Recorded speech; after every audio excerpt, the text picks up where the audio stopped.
Hello, I'm Mavis Fodness, and welcome to Star Media.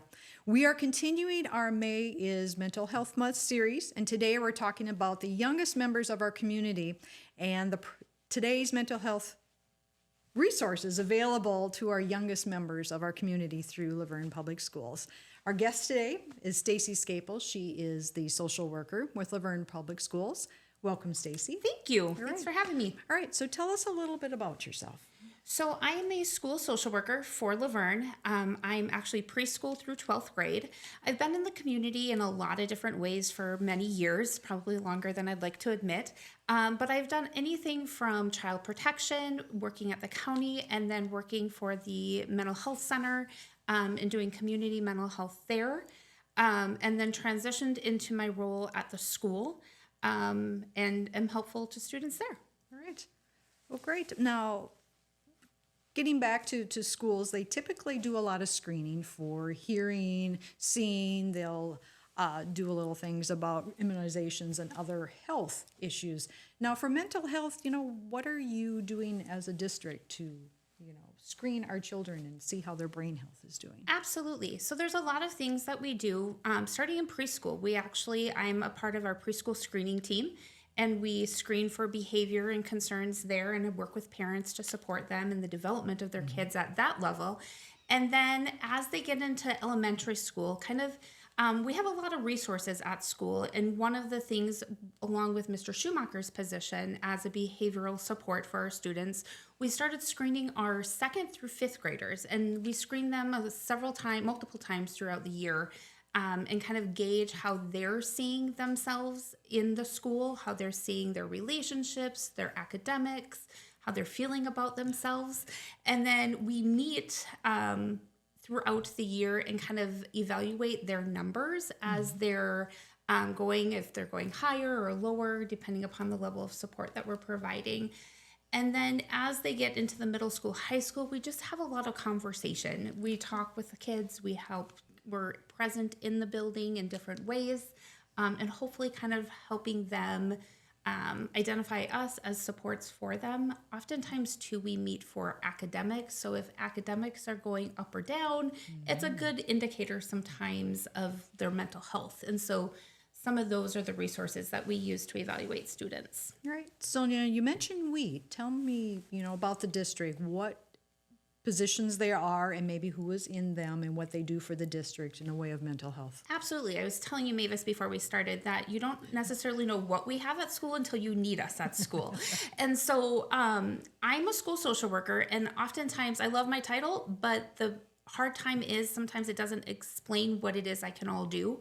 And so I do a lot of case management pieces, help find resources in the community for families. I'm also a licensed therapist, so I see students for therapy in our building as well, which helps kind of access the resources needed within our building and keeps that in-house too. We also have Amy Cook, who is our school counselor and is super helpful with so many things, including academic advising and kind of how mental health and academics play that role as well. And she's middle school and high school. And then we have Mrs. Atkinson Smines, who's our elementary school counselor and is so helpful with so many different resources. Works great with Lori, with Carson's Cause, and does a lot of groups and individuals that she sees. We have Mr. Schumacher, who is our behavioral interventionist and helps support our students.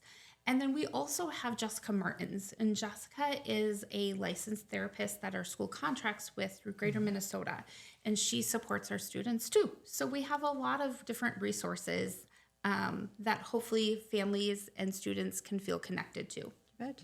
Now, you mentioned through the screenings and some of the things you're looking for.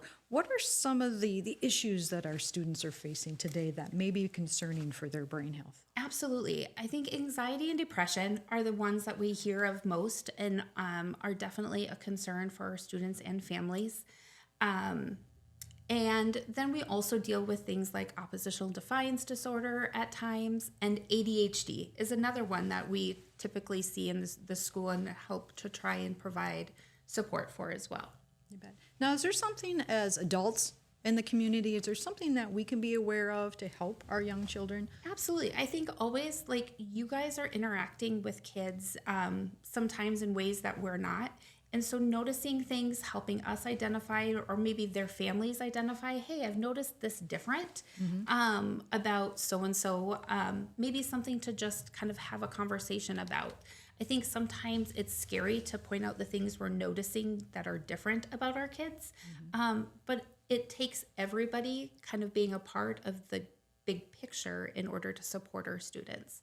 I think the other thing that we oftentimes talk with parents about, Mavis, is just that idea that life is hard.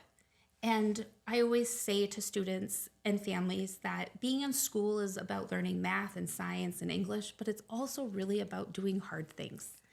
And life is hard. And so when we learn to do hard things in school, we hopefully will be better able to do hard things in life. And so frequently we have the conversation too with support systems for our kids is that it's okay that they're going through something hard right now. We don't want to remove that from their life. We want to help them learn how to work through it.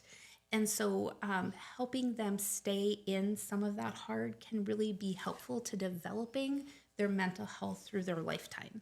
Okay. Isn't it something we should teach our kid is maybe a healthy use of social media and our cell phones? For sure. Okay. Yes. And I think we oftentimes do that by demonstrating those things for our own selves, right? So as adults, are we putting our devices away? How are we handling ourselves on social media?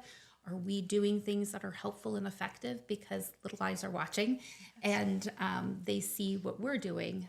But setting limits, I always say, oftentimes when people struggle with their mental health, we have an idea that limits are not necessarily helpful, but it's quite the opposite, is that when people are struggling with their mental health, we want to set limits that are effective to help guide them through those hard and difficult times. So it might be a limit with their social media, it might be a curfew limit, it might be a limit of who they're spending time with, but limits are helpful.